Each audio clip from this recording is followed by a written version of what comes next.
jóvenes, aquellos dos sacerdotes, hijos de Elí, llamados Ofni y Finés, hombres perversos, como decía en el texto original, ¿se acuerdan? Benei Belial, hijos del diablo, así dice en hebreo. Y qué interesante, cuando terminábamos un culto un día y nuestra hermana Beatriz me decía: tengo un micro secreto, algo que he descubierto de la Escritura. Cuando el sacerdote Elí le dice a aquella mujer llamada Ana,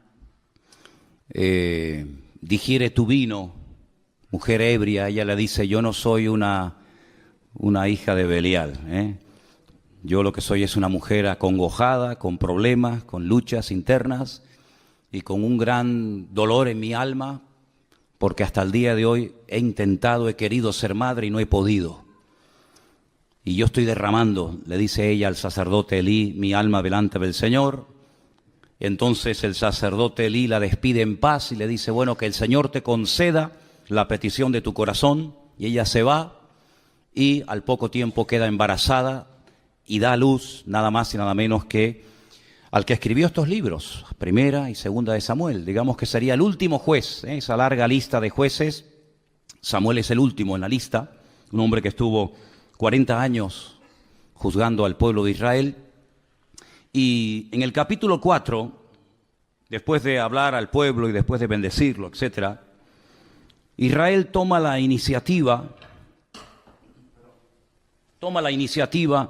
de lanzarse a la guerra nada más y nada menos que contra los filisteos. Dice el versículo 1, por aquel tiempo salió Israel a encontrar en batalla a los filisteos.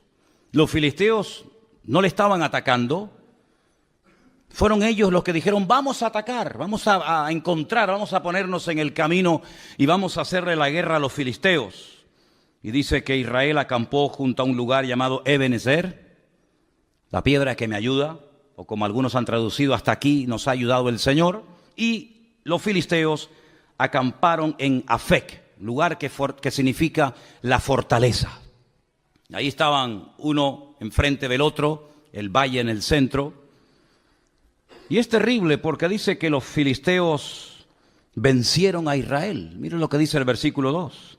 Los filisteos presentaron la batalla a Israel y trabándose el combate, Israel, el pueblo de Dios, fue vencido. Y dice que huyeron de la batalla y en aquel día murieron como 4,000. 4,000 personas. Ahora, yo no sé quién se encargaba de contar a los muertos, pero contar 4,000 cadáveres tiene que ser un trabajo tremendo, ¿no? Pero es que no solamente murieron 4,000, después vamos a ver que murieron muchos más. Y la cuestión está: ¿cómo es posible que el pueblo de Israel, que en aquel momento era el pueblo escogido por el Señor, perdieran una batalla frente a enemigos como los filisteos, que eran paganos, eran idólatras? Su dios principal era Dagón, tenía la forma de un pez, como si fuera una sirena, aunque tenía cara de hombre. ¿Cómo es posible que perdieran frente a un enemigo tan malo y tan perverso como los filisteos, el pueblo de Dios? Bueno, en primer lugar vemos que el Señor no le dijo en esta ocasión a Israel que fueran a pelear contra los filisteos ni contra nadie. Y eso es algo muy importante, es algo que hay que tener en cuenta, ¿saben? No se meta donde Dios no lo llama, hermano. No empiece a meterse en cosas: ahora voy a hacer esto, ahora voy a hacer aquello, sin tener instrucciones específicas de parte del Señor. Porque vas en tu nombre, vas por impulso, vas en la carne, y eso a la larga te pasa factura.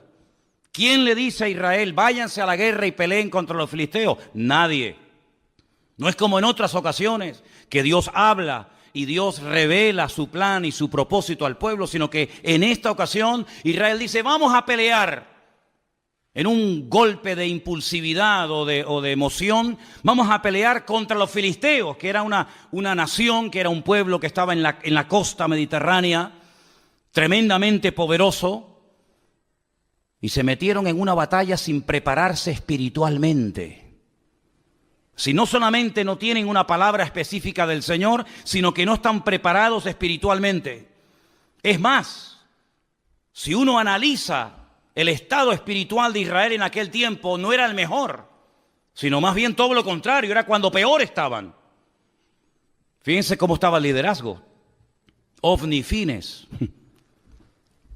sacerdotes perversos, corruptos, que violaban a las mujeres en la puerta del tabernáculo en Silo. Personas que abusaban de su puesto como sacerdotes, quitándole a la gente ofrendas a la fuerza. El pueblo estaba en un momento terrible. No había comunión, no había relación con el Señor. El único del cual habla bien el Señor en aquel tiempo era de Samuel. Pero del pueblo, el pueblo estaba fatal. Y cuando una persona no está bien espiritualmente, ¿cómo se le ocurre meterse en batallas y meterse en terrenos donde para meterte, primero Dios te tiene que decir, métete? Y segundo, Dios te tiene que preparar espiritualmente para que no caigas herido y hagas el ridículo. Y encima, en tu mala decisión, puedas arrastrar a otras personas. Miren cómo murieron en el primer encuentro, en el primer encontronazo, 4,000 hombres. El título del mensaje de hoy es Decisiones equivocadas. Decisiones equivocadas pueden llevarnos a la ruina, a nosotros, y a países enteros, y a iglesias enteras, y a familias enteras. Y lo que me llama la atención es que se sorprenden, encima se sorprenden porque han perdido. Miren, por ejemplo, lo que dice el versículo 3. Cuando volvió el pueblo al campamento, los ancianos de Israel dijeron, ¿por qué nos ha herido hoy el Señor delante de los filisteos? Mientras yo leía esta mañana esta porción, esta pregunta más bien, ¿por qué? ¿Por qué nos ha herido el Señor? ¿Por qué los filisteos hoy nos han ganado? Me venía a la mente, pero así, otro hombre de Dios que un día cuando perdió una batalla le hizo la misma pregunta al Señor. ¿Por qué hemos perdido hoy la batalla? Déjenme que les lea un versículo. Preste atención. Josué rompió sus vestidos y se postró en tierra sobre su rostro delante del arca del Señor hasta caer la tarde. Y los ancianos de Israel echaron polvo sobre sus cabezas. Y Josué le dijo al Señor, ¿por qué nos ha vencido hoy el enemigo? La misma pregunta, ¿por qué nos ha sucedido esta tragedia hoy en Israel? ¿Por qué nos has entregado en las manos de los amorreos para que nos destruyan? Ay, Señor, ¿qué le diré? ¿Qué dirán que Israel ha vuelto sus espaldas delante de los enemigos? Porque los cananeos y los moradores de esta tierra oirán y nos van a rodear y borrarán nuestro nombre sobre la faz de la tierra. Y entonces, ¿qué harás tú con tu gran nombre?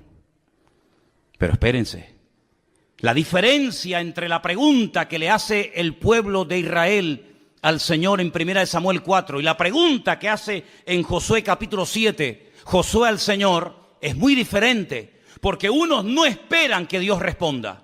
Cuando tú haces una pregunta, espérate a que se te responda. No preguntes y respondas al momento, sino infórmate, cerciórate si lo siguiente que quieres hacer es lo correcto o vas a seguir metiéndote más en líos.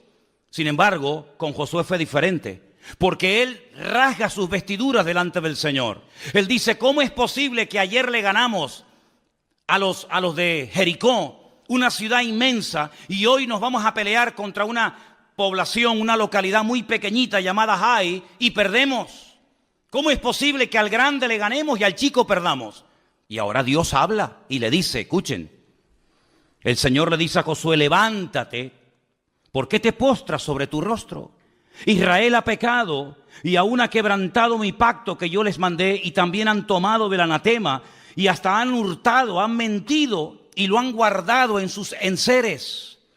Por esto los hijos de Israel no podrán hacer frente a sus enemigos, sino que delante de sus enemigos volverán las espaldas. Por cuanto han venido a ser anatemas, yo no estaré con vosotros. Levántate y santifica al pueblo. Y todos conocemos el resto de la historia de cómo un solo hombre Un solo hombre llamado Acán quebrantó la orden de no coger, de no llevarse nada a su tienda y traer maldición al pueblo.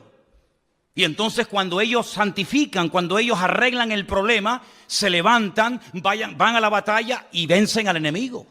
Pero en el caso de 1 Samuel 4 no sucedió así, sino que le preguntan al Señor, ¿por qué nos ha herido hoy el Señor?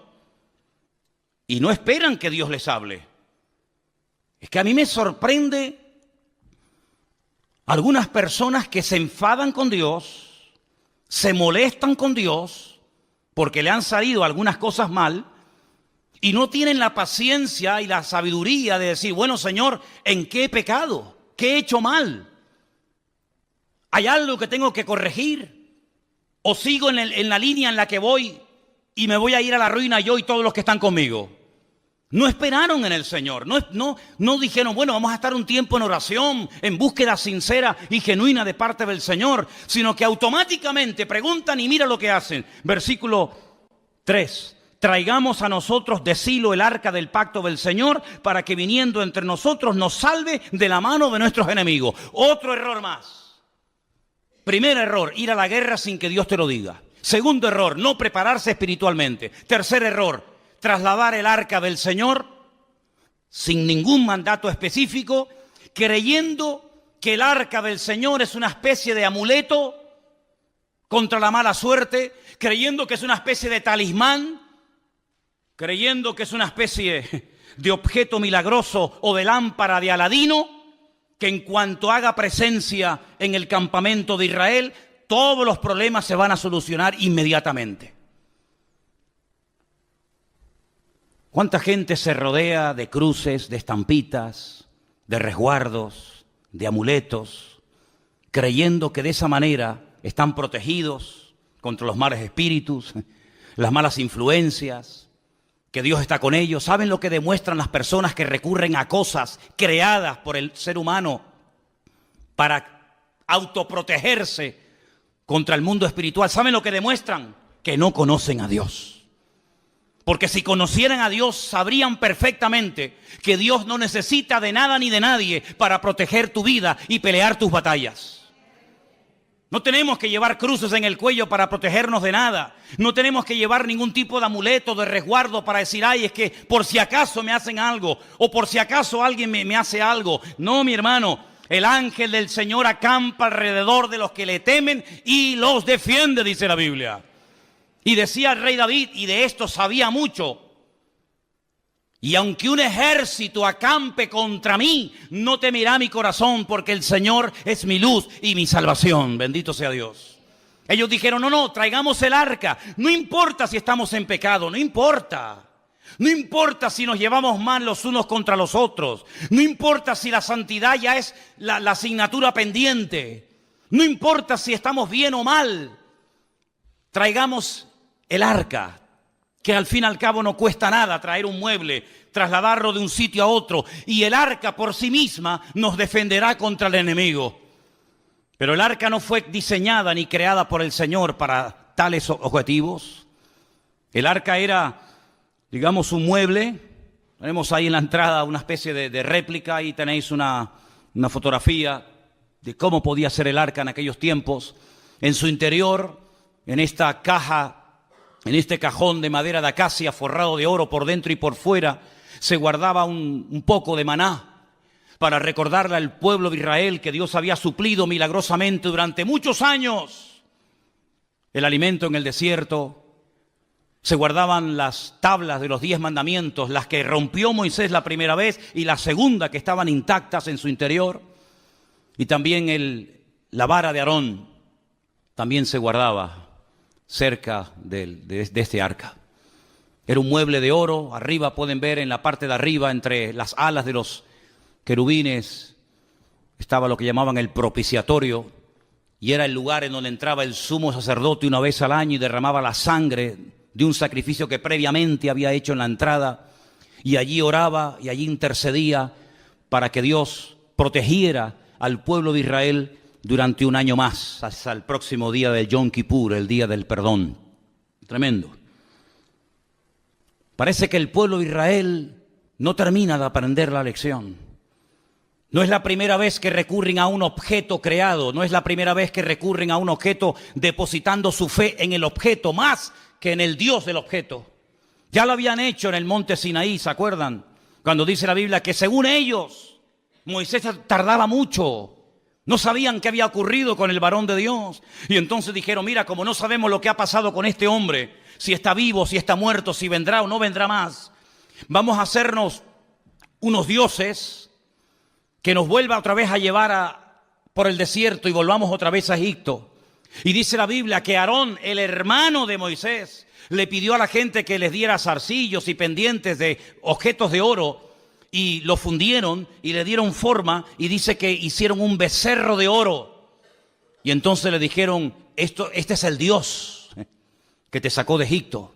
Y cuando Moisés baja de la montaña se encuentra aquel espectáculo vergonzoso y les dice, ¿qué habéis hecho? Y Aarón, tratando de justificar lo injustificable, les dice, no sé, yo cogí el oro, lo eché en el fuego y salió esto. Así dice, léanlo. Yo eché el oro y de repente, no sé, ¡pum!, apareció así de la nada este becerro de oro. Y Moisés se indigna y rompe las tablas de los 10 mandamientos y tiene que otra vez volver a subir a la montaña porque ellos lo que querían era tocar, ellos lo que querían era ver a ese Dios, que no era ese Dios ni mucho menos, ¿verdad? Ya también lo hicieron en la época de Gedeón. No sé si se acuerdan ustedes que Gedeón hizo un efod, que al final terminaron adorándolo.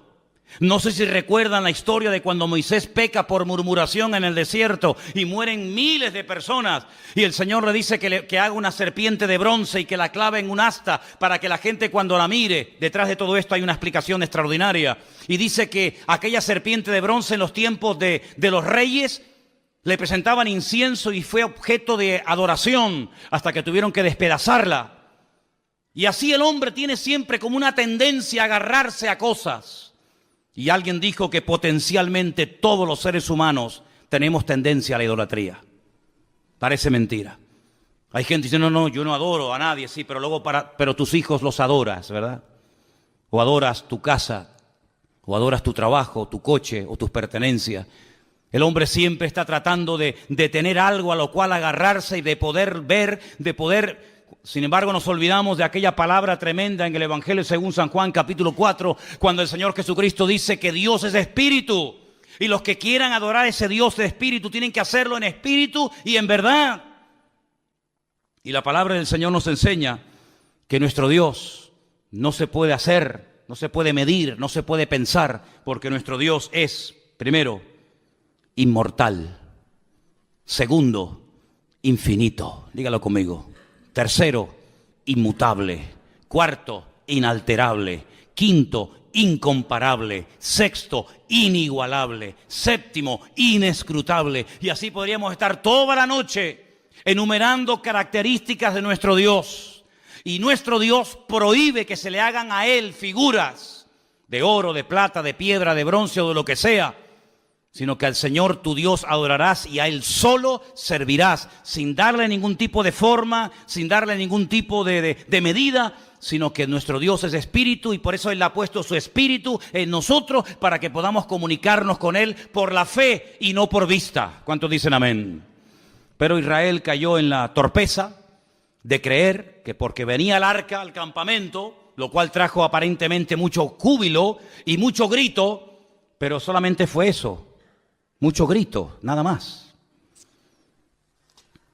Hay algunas iglesias que a veces dicen, demos un grito de júbilo. Y después del grito de júbilo, ¿qué queda? Porque aquí gritaron, y dice que gritaron tanto que el enemigo se asustó.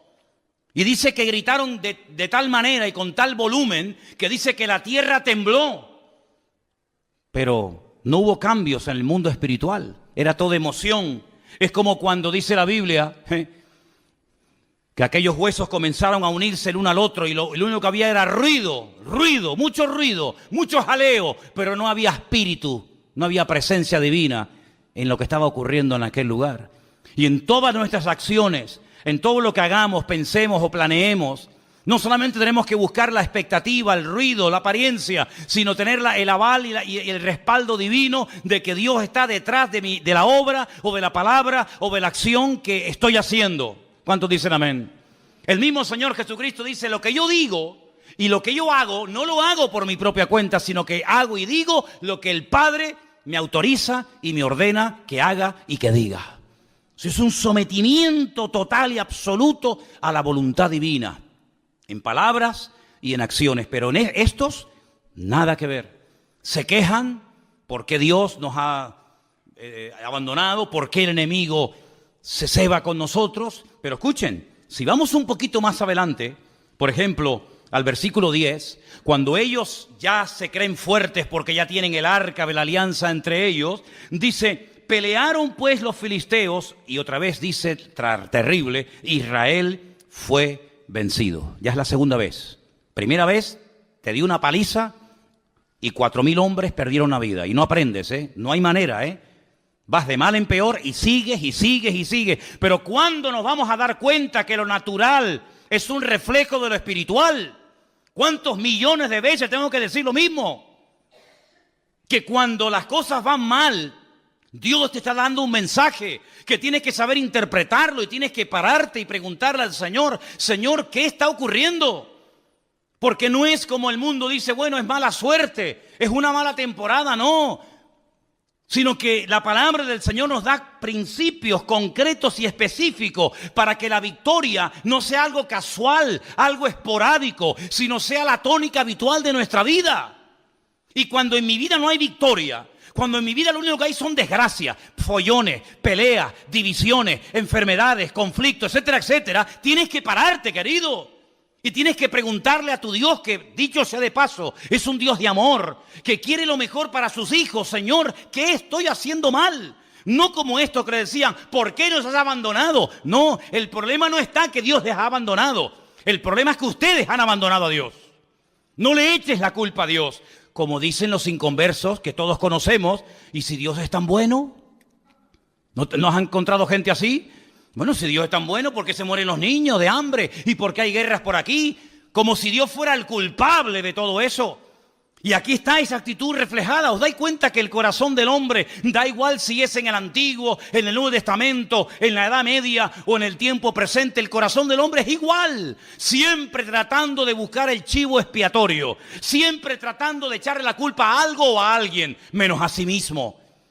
Claro, hemos perdido la guerra porque nos has abandonado. La culpa la tienes tú. Porque yo fui a la guerra, yo afilé mi espada, yo me fui con mi coraza, con mi yelmo, con mi jabalina, me fui preparado, pero tú no me apoyas, tú no estás conmigo, tú no me respaldas y por eso las cosas me van mal en la vida. No caigas en ese error.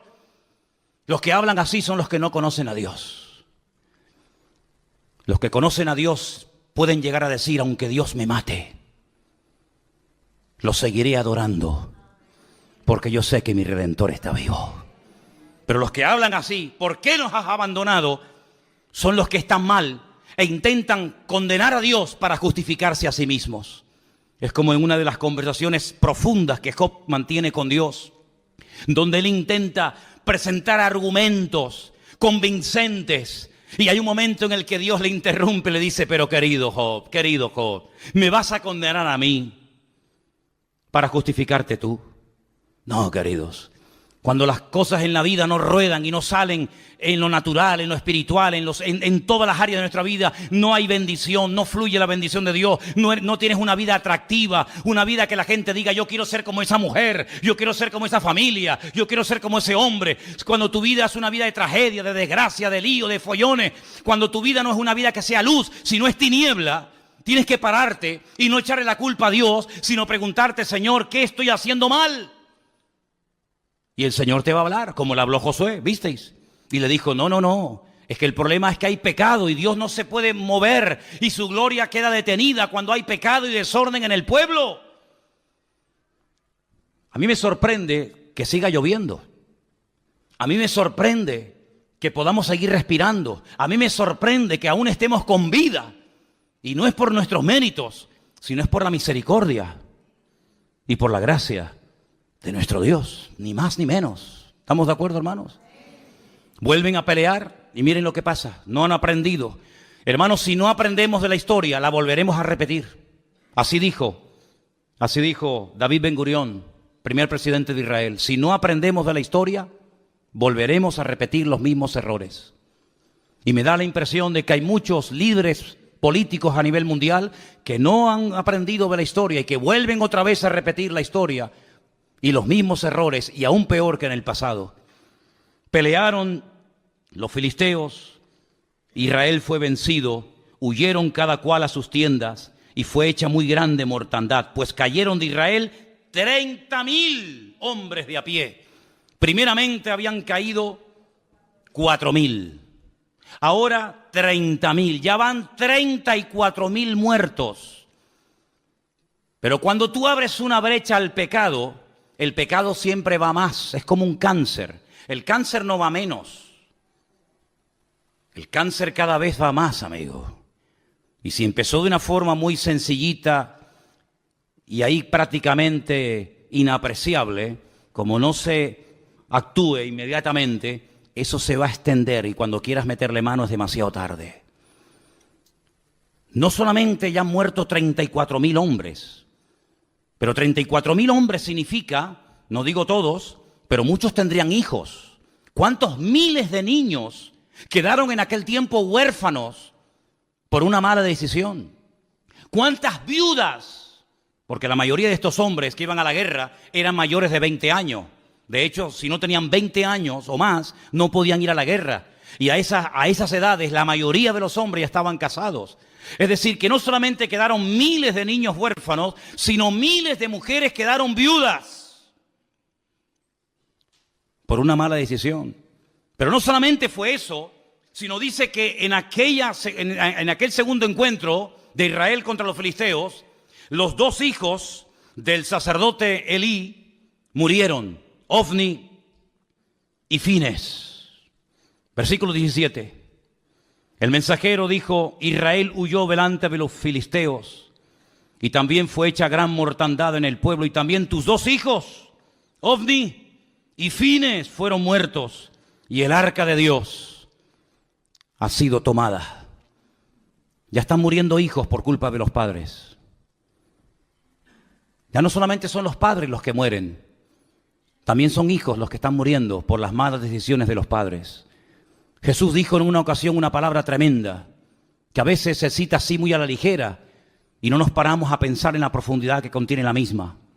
Él dijo: los tropiezos, no os engañéis, siempre vendrán. Es como cuando dijo: los pobres siempre estarán en el mundo. Cuando queráis podéis ayudar a los pobres.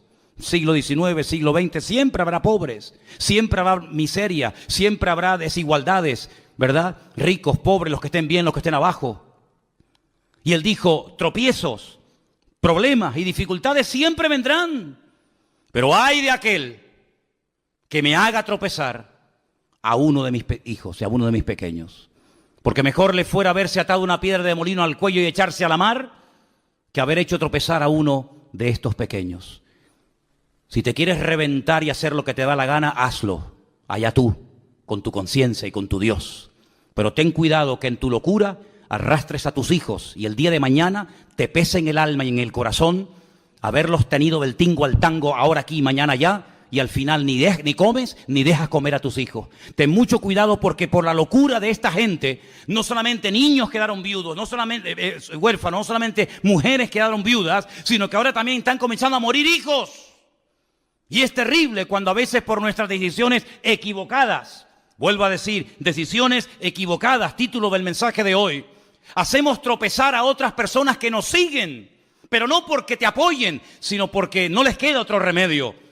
Pero no te olvides que el que te siga a la fuerza algún día te abandonará, porque los que nos tienen que seguir a nosotros no es por la fuerza, no es por la presión, sino es por la convicción. También seguían a Saúl, pero dice que le seguían temblando de miedo. Pero sin embargo dice que había muchos que seguían a David desarmados, pero porque tenían una confianza tremenda en su líder, porque sabían que era el hombre más cerca del corazón de Dios. ¿Te das cuenta? 34.000 muertos.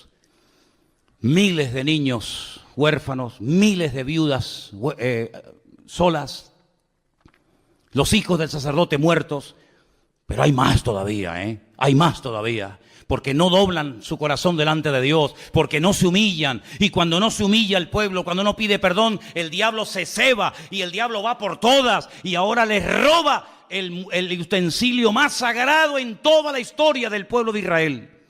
El arca del pacto. El Aarón Berit. El arca del pacto. Esa palabra pacto en hebreo es Berit. Es una palabra sagrada, es una palabra que tiene una connotación espectacular, porque un pacto no es un contrato. Un contrato se quiebra, se rompe cuando uno de los dos no cumple las condiciones. Pero los pactos que Dios ha hecho no se quiebran. Los pactos de Dios son eternos. Y ellos traen ese mueble que es el símbolo, es la representación física, tangible y visible de un pacto que un Dios eterno ha hecho con un pueblo que le está siendo infiel. Y lo que recurren es al tipo, al símbolo, en vez de al Dios del pacto. Qué tremendo cuando aquella mujer llamada Helena se dedicó a ir por Tierra Santa, sobre todo por Jerusalén, buscando reliquias. Era la madre de Constantino, supuestamente el primer emperador romano convertido o que reconoció y emitió el cristianismo como la religión oficial del Imperio Romano. Y fue a Jerusalén y comenzó a buscar el lugar donde Cristo había muerto. Y fue a Jerusalén buscando la túnica que le habían quitado los romanos cuando estaba clavado en la cruz. Y fue a Jerusalén tratando de encontrar astillas de aquella cruz y los clavos y las espinas y la sandalia y esto y aquello. Y ahí comenzó todo un negocio y toda una parafernalia litúrgica y religiosa acerca de cosas, ¿verdad? Y la gente hasta el día de hoy adora y se agarra y se aferra a cosas, al fin y al cabo creadas por el ser humano. Y cuando vamos a Israel yo le digo a la gente, ¿y qué más da? ¿Qué más da? Si sobre esa piedra el Señor se inclinó, se sentó o lloró, ¿qué más da? No deja de ser una piedra, no adoremos las cosas, adoremos al que vive por los siglos de los siglos, amén. Sin embargo, el hombre, como dije antes, tiene una tendencia brutal a la idolatría. Y si no tiene nada o a nadie a quien adorar, recurre a la peor de todas las idolatrías, que es la egolatría, que es adorarme a mí mismo y decir yo soy el dueño, yo soy el Dios. Y encima le digo al verdadero Dios, tú no existes, el que existe soy yo. Esa es la peor de las idolatrías. Y esto es lo que le pasó al pueblo de Israel, un pueblo que tenía que ser cabeza y se convirtió en la cola y en el hazmerreír de los filisteos en aquella época. Quiero que volvamos a ver esa imagen donde veíamos el territorio que ocupaban los filisteos en aquella época. Esa franja mediterránea larga, de más de 50 kilómetros de largo, en color rojo, era el territorio que en aquellos tiempos ocupaban los filisteos. Los filisteos no eran originarios de allí, no. Los filisteos eran un pueblo, la mayoría de los historiadores dicen que puede ser que vinieran de la isla de Creta, no eran oriundos de Canaán, eran de otro lugar que decidieron trasladarse en barco y tomar posesión de esas ciudades tan importantes que hasta el día de hoy existen. Por ejemplo, tal vez la ciudad más famosa que tenía los filisteos en aquel tiempo, que sigue existiendo hoy en día, es la ciudad de Gaza. ¿Quién no ha oído hablar de la franja de Gaza?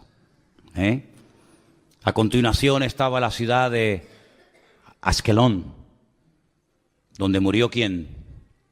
Sansón, en el templo del dios Dagón. A continuación estaba la ciudad de Asdod. Estamos hablando de ciudades preciosas. He tenido la oportunidad y el privilegio con Elena de visitarlas. La ciudad de Askelón es una belleza de ciudad, Asdod, ni te imaginas.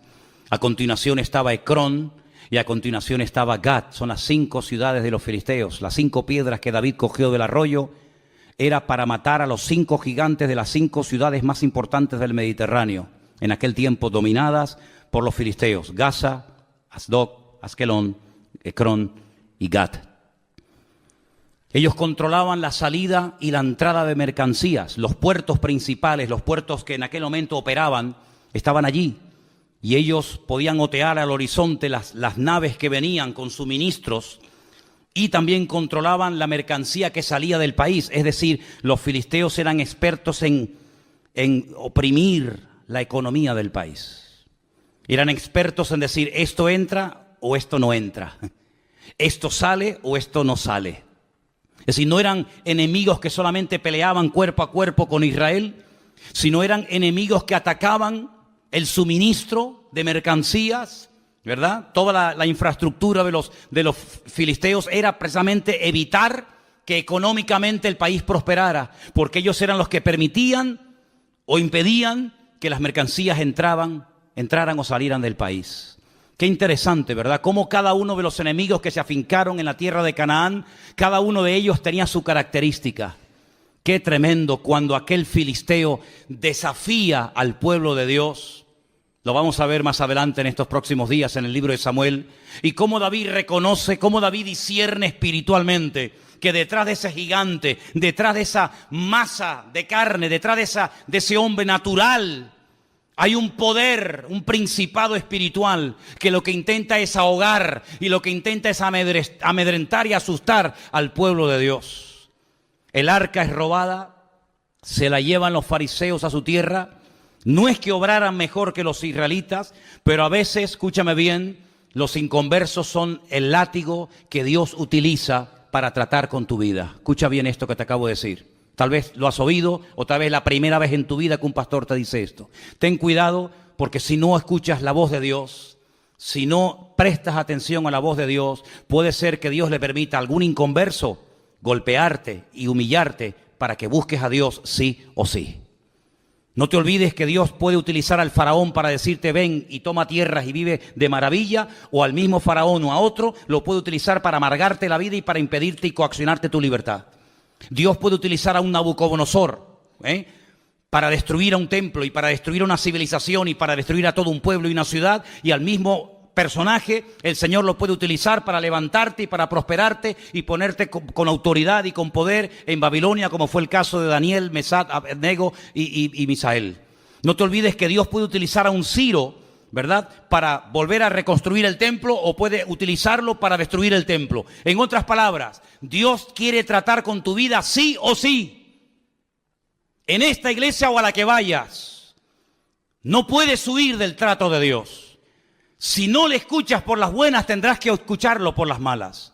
Si no le atiendes por lo espiritual, te tocará la fibra física, y si no la mente, y si no la economía, y si no la familia, pero sí o sí, Dios no se va a detener, sino que Dios tiene un propósito y un diseño para nuestra vida, y Él puede utilizar al jefe que te paga no pagándote, o puede utilizar al jefe que te paga para bendecirte y para ayudarte, o para amargarte la existencia y la vida, y puede utilizarlo para ponerte en el puesto de trabajo que anhelas y quieres tener, o para ponerte en el sitio donde jamás en tu vida te gustaría entrar y pisarlo. En otras palabras, Dios puede utilizar el martillo, la mula, el perro, el sol, la luna, las estrellas o lo que haga falta.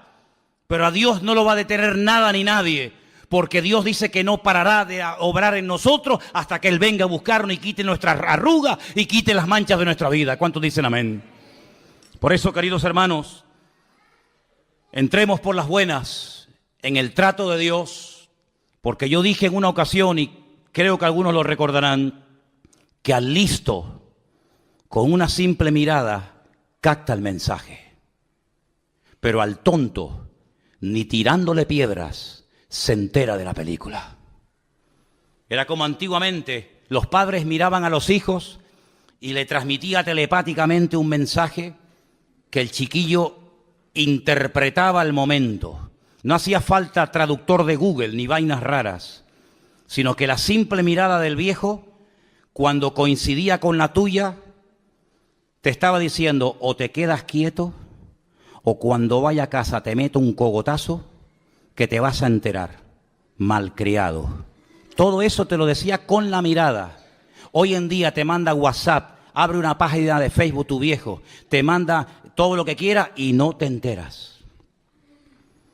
Vamos a leer algunos versículos interesantes. Proverbios 3, del 31 en adelante. Proverbios capítulo 3, si me los ponen casi mejor. 31 al 33, perfecto. Proverbios 3, del 31 al 33. No envidies al hombre injusto. ¿Conoces a alguien que se porta injustamente contigo? ¿No? Bueno, yo sé que ustedes siempre están en otro nivel, están en una dimensión espiritual a la que yo todavía no he llegado, pero si algún día conoces a alguna persona injusta que le va bien, tiene un buen coche y tal y cual, dice, no lo envidies, no tengas envidia del injusto, ni escojas ninguno de sus caminos, porque el Señor abomina. Ay, nos habían dicho que Dios ama al pecador y aborrece el pecado. ¿No nos habían dicho eso? Pues es que eso no está en la Biblia. No, hermano, la Biblia dice que Dios ama al pecador, pero aborrece el pecado. ¿Y dónde está eso? Eso no es de la Biblia, eso se lo inventaron yo no sé quién. Yo lo que leo es que Dios abomina al perverso. ¿Cómo va a amar Dios a un violador de niños? Tendrá que arrepentirse de su pecado para cambiarlo y para hacer algo en su vida, pero mientras no se arrepienta, el violador, el asesino, el ladrón, el injusto, etcétera, etcétera, dice Dios lo abomina al perverso, pero su comunión íntima, ¿con quién es? Con los justos. Y el 33, porque la maldición de Dios, ay amigo, ahora se va a dar cuenta porque hay gente que está así, porque la maldición de Dios es real, es tan real como la bendición de Dios, igual. La maldición de Dios, ¿dónde está? En la casa del impío, de los que le han dado la espalda a Dios. Pero Él bendecirá la morada, la casa de los justos. Así es lo que dice la palabra. Salmo 37, 1 y 2, un salmo que le gusta mucho a Miriam. Salmo 37, 1 y 2, es precioso. No te impacientes a causa de los malignos. Otra vez la envidia. Ni tengas envidia de los que hacen iniquidad, porque como hierba serán pronto cortados y como hierba verde se secarán. ¿Cuántos dicen amén? Y el último, segunda de Pedro capítulo 2, del 20 al 22. Dice así la palabra. Ciertamente, y esto es muy fuerte esta palabra que voy a leer esta noche, espero que no haya nadie que esté viviendo en este terreno, porque mira lo que dice el Señor.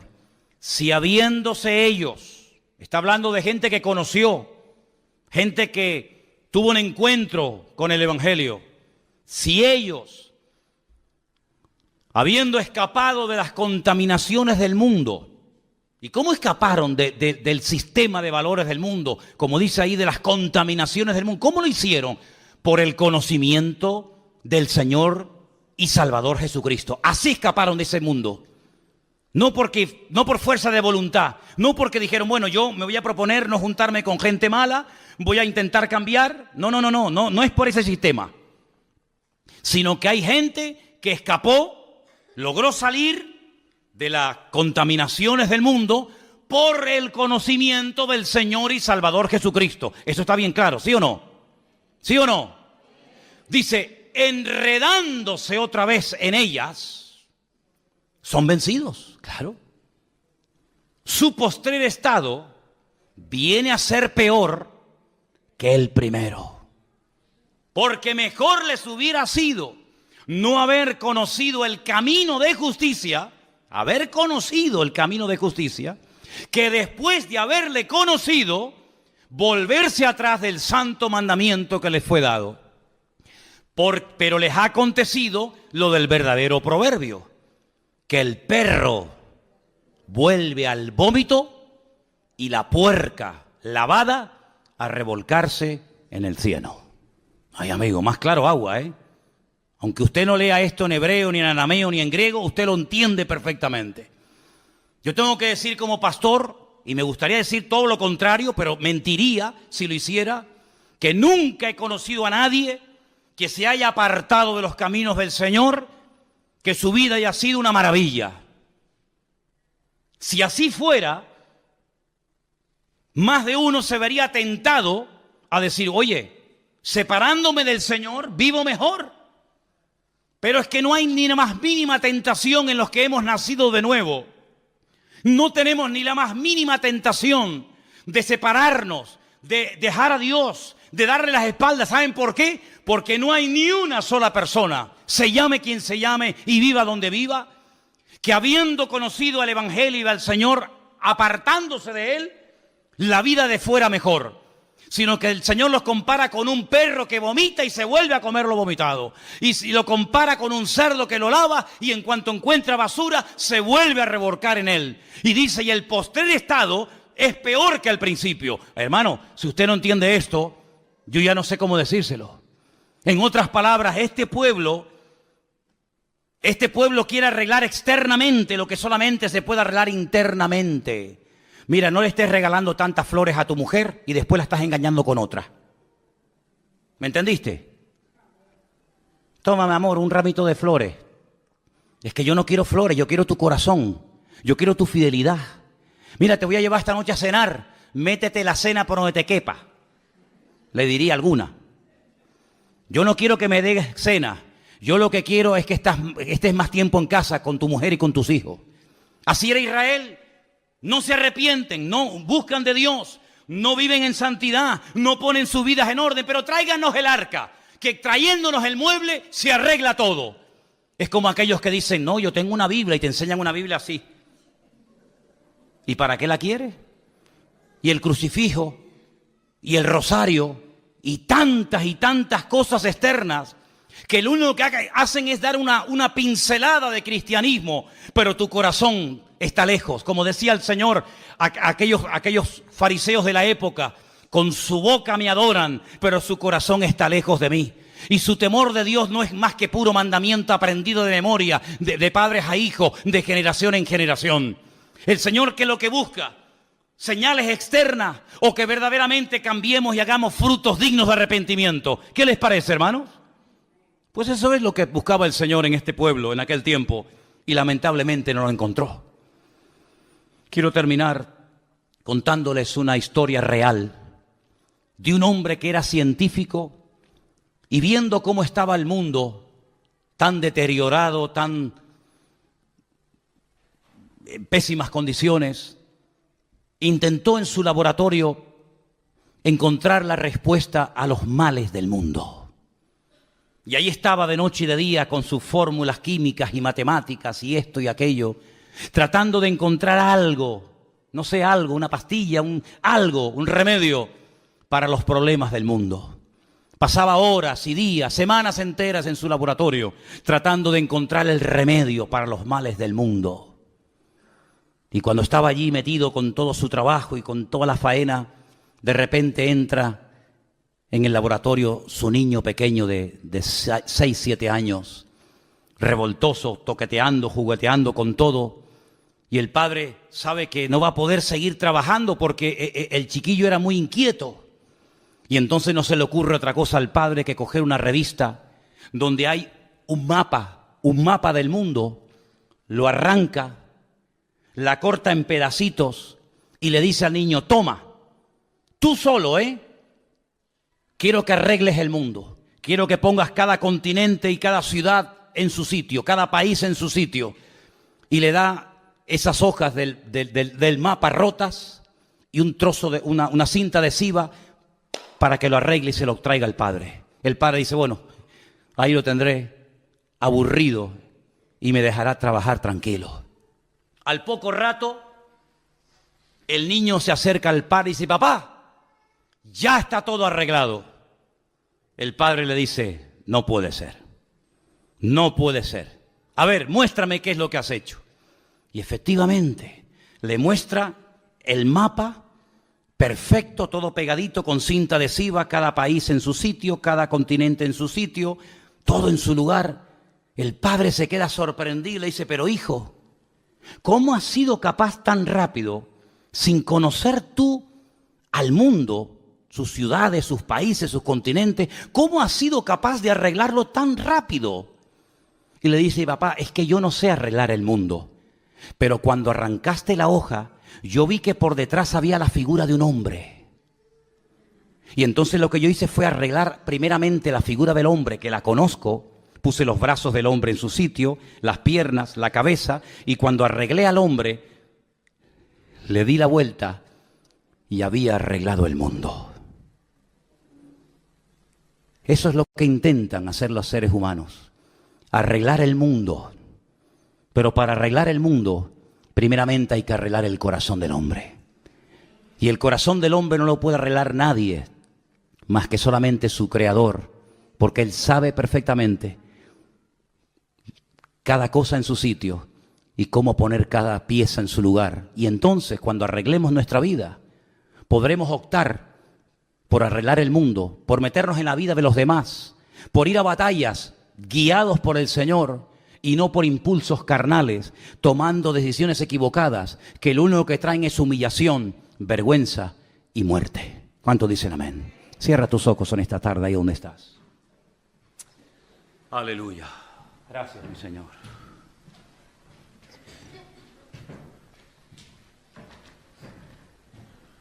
Gloria a tu nombre, Jesús. Bendito sea Dios. Qué bueno eres tú, Señor. Dice la Escritura, yo he venido para darte vida, y vida en abundancia. Es una palabra que el Señor utiliza en varias ocasiones en su ministerio. Vida, vida eterna, vida en abundancia. ¿Sabéis una cosa, hermanos? Mientras estamos orando, la palabra vida en hebreo, no tiene singular. No hay vida. Es hayim, vidas. En nuestro idioma podemos hablar de la vida o de las vidas. En hebreo solamente se puede hablar de vidas en plural. Es que hay una vida terrenal, hay una vida eterna, hay una vida física, hay una vida espiritual, hay muchas vidas, no una sola. Y yo te pregunto esta tarde, ¿cómo está tu vida?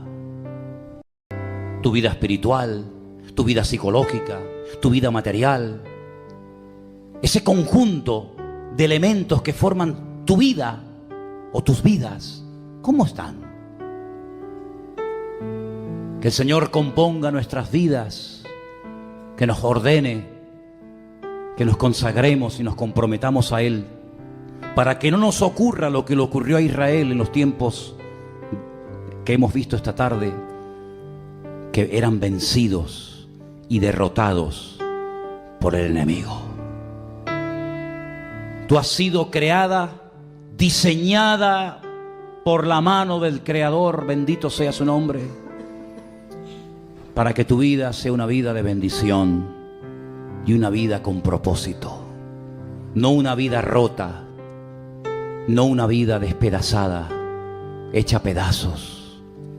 Si así fuera, como el niño de la historia que supo poner cada cosa en su sitio, el Creador del universo, nuestro bendito y amado Señor, está aquí esta tarde para poner nuestras vidas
you.